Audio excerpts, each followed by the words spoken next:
Welcome to మన వంటగది. ఈరోజు నేను 4 కప్పుల రైస్తో కరివేపాకు రైస్ చేయబోతున్నా.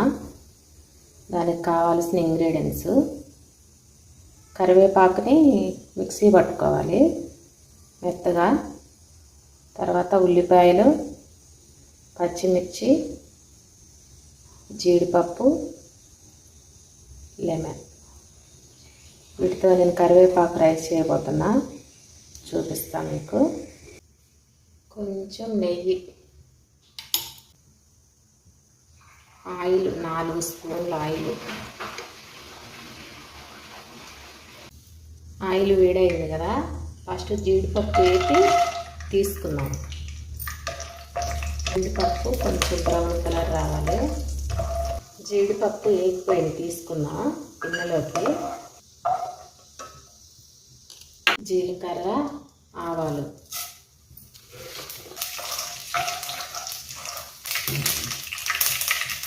ఉల్లిపాయ ముక్కలు,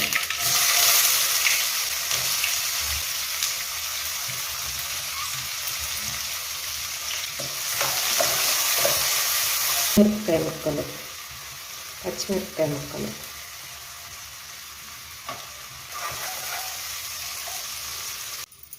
ఉల్లిపాయ ముక్కలు కొంచెం దూరంగా వేగినాయి. 1 స్పూను అల్లం వెల్లిపాయ పేస్టు,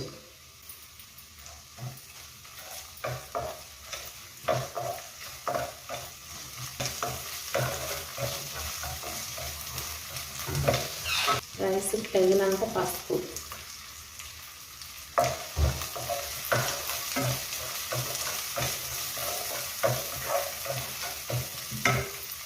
రెండు స్పూన్లు సాల్ట్,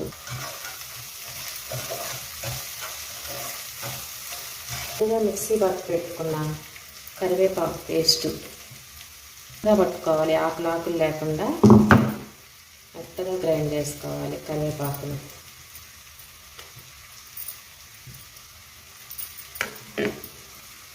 కరివేపాకు పేస్ట్,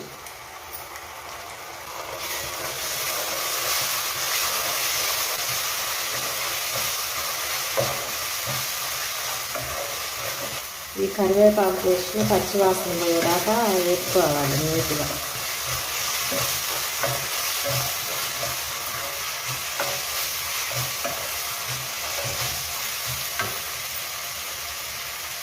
ఉడికించి పెట్టుకున్న రైస్ కరివేపాకు పేస్ట్లో వేసాను కదా, ఇప్పుడు దీన్ని బాగా కలిసేలాగా చక్కగా తిప్పుకోవాలి.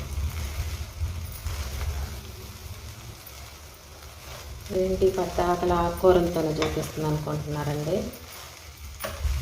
అవును, ఆకుకూరలు మన హెల్త్కి చాలా మంచిది. ఈ కరివేపాకు విడిగా మనం కూరల్లో వస్తే తీసి పక్కన పడేస్తాం కదా, ఇది పక్కన పడేయడానికి ఉండదు. పిల్లలకి పెట్టుకోవచ్చు, పెద్దోళ్ళు తినవచ్చు చక్కగా. పిల్లలకి స్కూల్కి వెళ్ళేటప్పుడు బాక్సుల్లో ఇలాగ పొద్దున్నే చేసి పెట్టుకోవచ్చు, ఇష్టంగా తింటారు బాగా. కరివేపాకు రైస్ చాలా మంచిది మన హెల్త్కి. ఇలా బాగా కలిసేలాగా తిప్పుకోవాలి. రైస్ మొత్తం చక్కగా కలిసిపోయింది కదా, ఇప్పుడు దీనిలో నిమ్మకాయ పిండుకోవాలి. లాస్ట్లో 1 నిమ్మకాయ పట్టుద్ది ఇందులో. 4 కప్పులు రైసు, 2 కప్పులు కరివేపాకు, 1 నిమ్మకాయ పట్టుద్ది.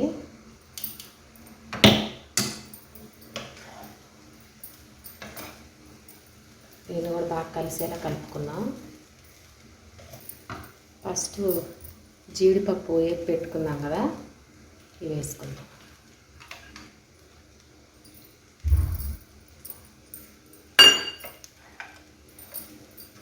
ఇందులో ధనియాల పొడి, గరం మసాలాలు అవన్నీ ఏమి ఉండవు, చాలా టేస్టీగా ఉంటుంది. ఒకసారి మీరు కూడా ట్రై చేసి చూడండి, ఎలా ఉందో చెప్పండి.